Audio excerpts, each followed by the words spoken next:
Hi, I'm Kim, and this is Kim's Corner, where I get to share some thoughts about what we're working on as well as things that inspire me. Please be sure to click the subscribe button to get notice of new videos, and hey, leave a comment and let me know what you think.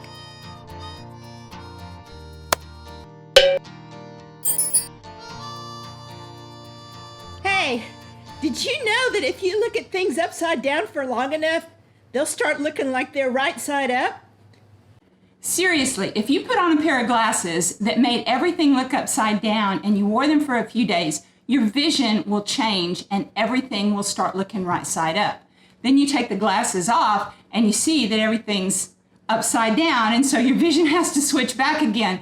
I don't know about y'all, but I walk around sometimes like that. I think that I'm looking at everything the right way, and then all of a sudden I realize, no, maybe I'm not looking at it so right.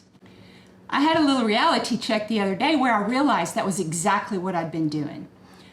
Right about the time the pandemic hit, I needed to find a job. And this is my first time to find a job in 25 years. I've been self-employed all that time, but now I was really needing to have a steady, reliable income.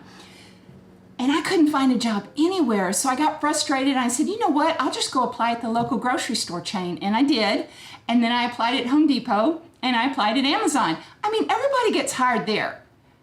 No, not everybody, not me at least. And so I had two alternatives. I had the video project that I'd been working on, but that didn't generate any income, even though it was really fulfilling and it helps people.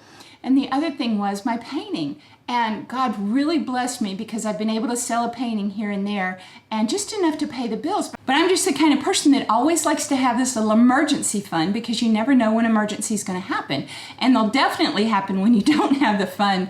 And slowly but surely, I've been having to supplement my income with the emergency fund, and I'm running out of money.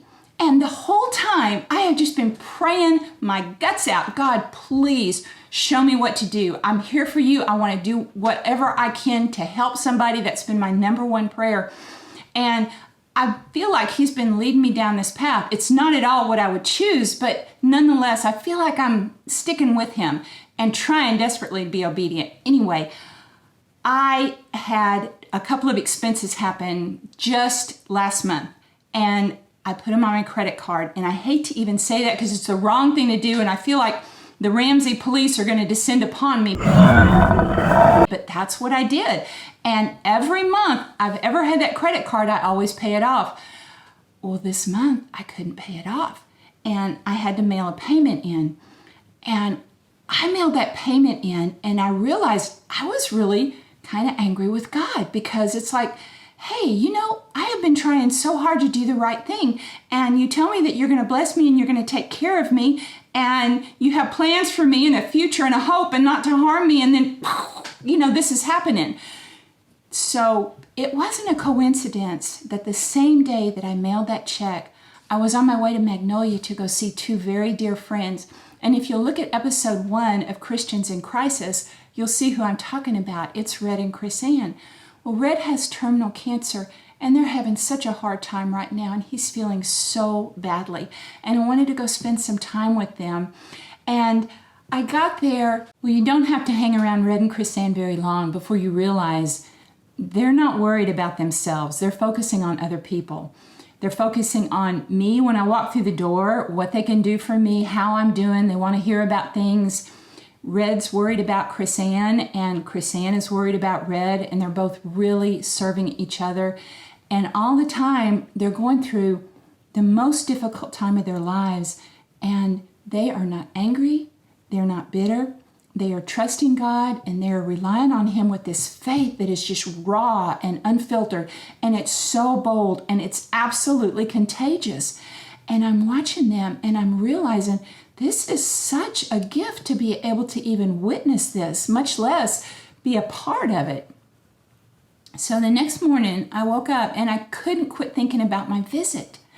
And I realized that I had been having these hidden expectations about the way that I thought that God should treat me because I had been trying so hard to do the right thing and do what He wanted.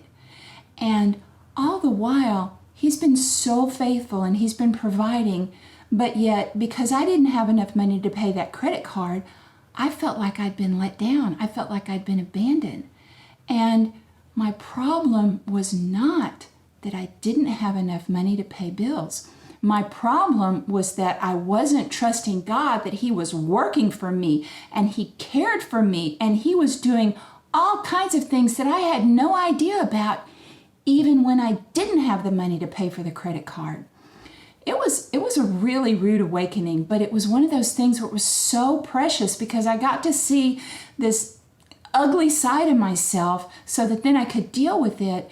And as soon as I started seeing that, my perspective flipped. And whenever my perspective flipped, my attitude flipped. And it was all because I really witnessed faith in action. C.S. Lewis says that only a real risk can test the reality of a belief. I don't think we really know how strong our faith is until all that we have to cling to is our faith. And watching Red and Chris-Ann cling to their faith during the darkest time of their lives was such a powerful thing, and it impacted me so strongly, and it helped me to have a better perspective. I kept thinking that I have surrendered so much. I have sacrificed material security. I've abandoned any semblance of a comfort zone, and I have taken step after step off of that cliff, expecting God to provide that step for me, and He has. But what I'm starting to realize is that His steps don't always look the way I think that they should.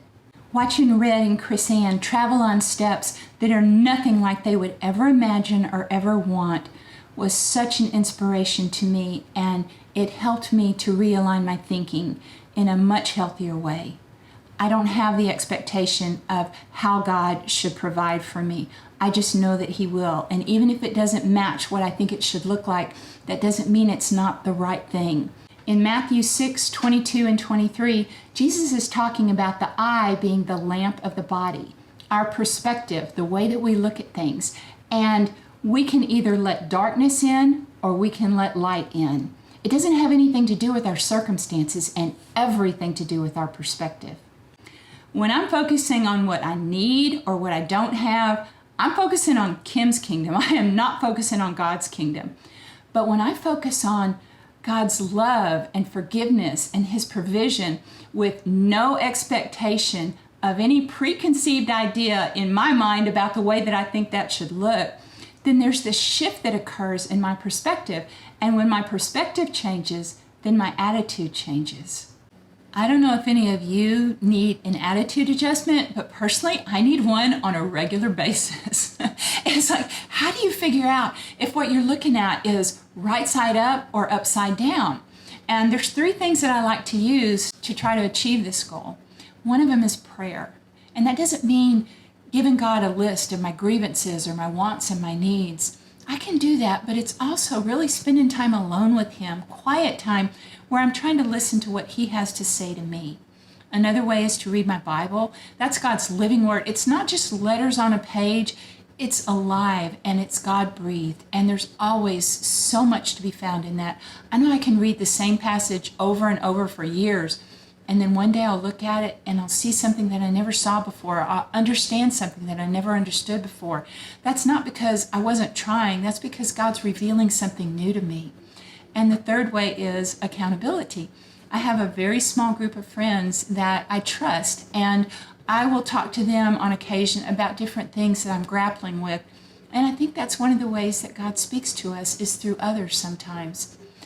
Anyway, I just wanted to share that with you. I hope that helps a little bit. I know that it helps me, and I'm going to be working on this perspective, working on this attitude on a regular basis. Thank you so much for joining me today. I hope you have a wonderful day.